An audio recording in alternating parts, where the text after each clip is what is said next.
नमस्कार, आवाज इंडिया में आप सभी का स्वागत है। मैं हूं सीमा और नजर डाल लेते हैं दिन भर की टॉप 20 खबरों पर। प्रधानमंत्री मोदी ने विश्व पर्यावरण दिवस पर अपने दिल्ली आवास में सिंदूर का पौधा लगाया। ये गुजरात दौरे पर कच्छ की वीरांगना माताओं बहनों ने उन्हें भेंट किया था। पीएम ने कहा कि ये पौधा देश की नारी शक्ति के शौर्य और प्रेरणा का प्रतीक बनेगा। उन्होंने इस पल को सोशल मीडिया पर साझा किया।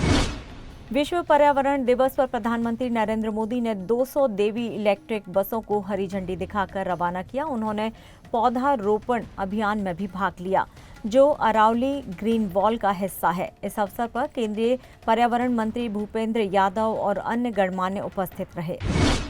मुख्यमंत्री योगी आदित्यनाथ ने राम मंदिर परिसर में राजा राम की प्राण प्रतिष्ठा की। ये कार्यक्रम गंगा दशहरा की तिथि पर हुआ है, जो सिद्धि योग में पड़ रहा था। इस दौरान अयोध्या के 19 संत धर्माचार्य और ट्रस्ट के पदाधिकारी मौजूद रहे। उत्तर प्रदेश के मुख्यमंत्री योगी आदित्यनाथ आज अपना 53वां जन्मदिन मना रहे हैं। इस अवसर पर उन्हें राजनीतिक जगत से बधाइयां मिली हैं। प्रधानमंत्री मोदी, बसपा सुप्रीमो मायावती और गृह मंत्री अमित शाह ने उन्हें शुभकामनाएं दी। सभी ने उनके अच्छे स्वास्थ्य और दीर्घायु जीवन की कामना की। इलाहाबाद हाईकोर्ट ने राहुल गांधी को फटकार लगाई है। कोर्ट ने कहा है कि अभिव्यक्ति की स्वतंत्रता में सेना का अपमान शामिल नहीं है। राहुल गांधी ने 2022 में एक प्रेस कॉन्फ्रेंस में कहा था कि चीनी सैनिक अरुणाचल प्रदेश में भारतीय सैनिकों की पिटाई कर रहे हैं। इस बयान के खिलाफ उन पर मानहानि का मुकदमा दायर किया गया था। कांग्रेसी नेता सलमान खुर्शीद ने कहा है कि आतंक को बढ़ावा देने वालों को अब बर्दाश्त नहीं किया जाएगा। मलेशिया में पाकिस्तान हाई कमीशन की तरफ से भेजे गए प्रेस नोट पर खुर्शीद ने निशाना साधा। उन्होंने कहा कि पाकिस्तान की कूटनीतिक कोशिशें अब बेनकाब हो रही हैं। तृणमूल कांग्रेस सांसद महुआ मोइत्रा ने 3 मई को जर्मनी में बीजू जनता दल के नेता पिनाकी मिश्रा से शादी कर ली है। फिलहाल दोनों की तरफ से शादी को लेकर कोई बयान नहीं आया है। महुआ मोइत्रा और पिनाकी मिश्रा दोनों ने इस बारे में चुप्पी साध रखी है। ये खबर राजनीतिक हलकों में चर्चा का विषय बन गई है। रेल मंत्री अश्विनी वैष्णव ने बड़ा फैसला लेते हुए कहा है कि भारतीय रेलवे जल्द ही तत्काल टिकट बुक करने के लिए ई-आधार प्रमाणीकरण का उपयोग शुरू करेगा। इससे वास्तविक उपयोगकर्ताओं को कंफर्म टिकट पाने में मदद मिलेगी। रेलवे ने फर्जी टिकट बुकिंग पर अंकुश लगाने के लिए आर्टिफिशियल इंटेलिजेंस का उपयोग शुरू किया है। मनसे प्रमुख राज ठाकरे ने स्कूली शिक्षा मंत्री दादा भूसे को पत्र लिखकर मांग की है कि महाराष्ट्र के स्कूलों में कक्षा 1 से केवल मराठी और अंग्रेजी पढ़ाई जाए। ठाकरे ने राज्य सरकार की 3 भाषाओं को शामिल करने की घोषणा का हवाला दिया, जिसमें हिंदी को अनिवार्य तीसरी भाषा के रूप में शामिल करने का प्रस्ताव था।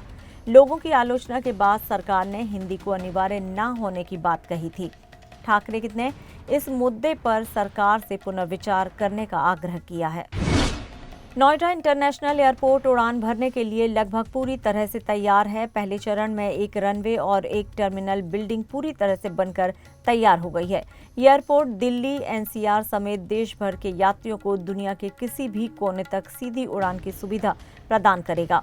ये मुख्यमंत्री योगी आदित्यनाथ का ड्रीम प्रोजेक्ट है और भारत के एविएशन क्षेत्र में एक बड़ी उपलब्धि मानी जा रही है।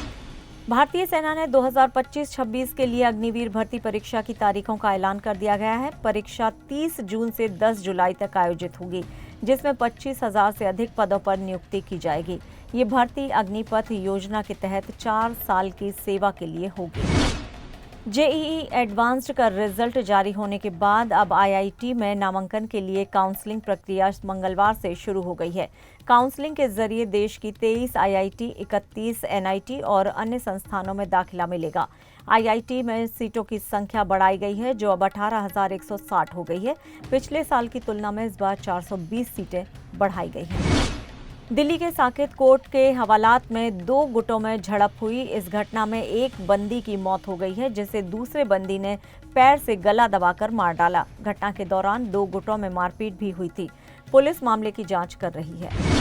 रीवा में एक ऑटो रिक्शा पर ट्रक पलटने से 5 लोगों की मौत हो गई है। ऑटो में सवार ज्यादातर लोग मऊगंज के जायसवाल परिवार के सदस्य थे, जो प्रयागराज में गंगा दशहरा के अवसर पर स्नान करने जा रहे थे।